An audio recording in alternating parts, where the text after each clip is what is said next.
Niwalat mga baho ni Kylene Alcantara, pinisikal si Kobe Paras. Naglabas ng kanyang panig si Jackie Foster, ina ni Kobe Paras, kaugnay sa mainit na isyong kinakaharap ng kanyang anak at ng kapuso actress na si Kylene Alcantara, ang di umano'y hiwalayan ng dalawa. Sa kanyang pinakabagong post sa Instagram nitong Sabado ika-27 ng Abril, hayagan na niyang kinumpirma na hiwalay na nga sina Kobe at Kylene. Ayon kay Jackie, maraming komplikasyon at kontrobersya ang sanay na iwasan kung naging bukas lamang ang kampo ni Kylene sa tunay na estado ng relasyon ng dalawa.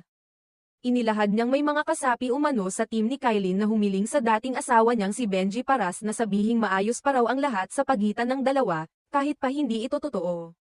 Giit ni Jackie, so much of this mess could have been avoided if people on Kylene's team didn't ask Benji to tell the public that they were still okay. Why couldn't they admit it? Because of contracts. Dito lumalabas na maaaring may